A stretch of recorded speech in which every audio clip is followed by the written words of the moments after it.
Hi. நம்ம ஊரில் மஞ்சள் பொடியாக வாங்கி பார்த்துருப்போம். கிருஷி உள்ளவங்க, அதாவது வயல் வரப்பு இருக்கவங்க மஞ்சள் தனியாக விவசாயம் மாதிரி பண்ணி எடுத்துருப்பாங்கன்னு வச்சுக்கோங்களேன். இங்கே வந்து அடிக்கடி நிறையா பேர் மஞ்சள் நட்டுருக்கேன் அப்படின்னு சொல்லி கேள்வி. அவங்க செடியில் பறிக்கும்போது நான் பார்த்துருக்கேன். அது பறித்ததுக்கப்புறம் பெரிய பாத்திரத்தில் உடச்சி விட்டு வேக வைப்பாங்க.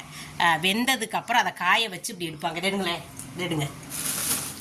அதை இந்த பாருங்க, வெந்ததுக்கப்புறம் காய வச்சு இப்படி எடுத்து இது காய்ஞ்சதுக்கப்புறம் கடையில் கொண்டு போய் கொடுப்பாங்க. கடையில் கொடுத்தீங்கன்னா கிலோக்கு 160 170 இப்போ விலை. சில டைம் 140 இருக்கும், 130 இருக்கும், 100லேயும் வரும். அப்படி பல டைப்பில் வரும் கிலோக்கு. கேட்டிங்களா? நான் இதை நேற்று கொஞ்சம் கிடச்சிச்சு, இந்த இருக்குது. இது இப்படி பார்த்தீங்கன்னா 2 டைப் இருக்குது. குத்தல் இல்லாமல் இருக்கணும், இன்னொன்று உடச்சி பார்க்கும்போது நல்ல மஞ்சள் கலரில் இருக்கணும். அப்போ தான் எடுப்பாங்க. இன்னொன்று கருப்பு கலரில் இருந்துச்சுன்னா அது என்னமோ ஒரு சமயத்தில் வேக வச்சது, அதனால் அந்த கலர் ஆயிடுச்சுன்னு சொல்லுவாங்க. அப்படி உடைங்களே, நல்ல மஞ்சள் கலரில் இருந்துச்சுன்னா தான் மஞ்சள் கலரில் நமக்கு பொடி கிடைக்கும். அந்த மாதிரி மஞ்சளாக பார்த்து வாங்கிக்கோங்க.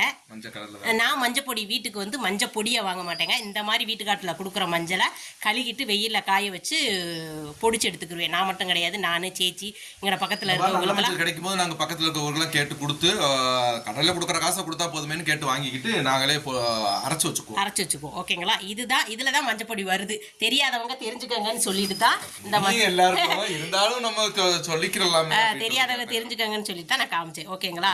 ஓகே. நீ வீடியோ போடுறதுக்கு என்னெல்லாம் ஐடியா பண்ற அப்படின்னு நினைக்கிறவங்க நினைப்பீங்கன்னு நினச்சிக்கோங்க. ஓகே, பாய்.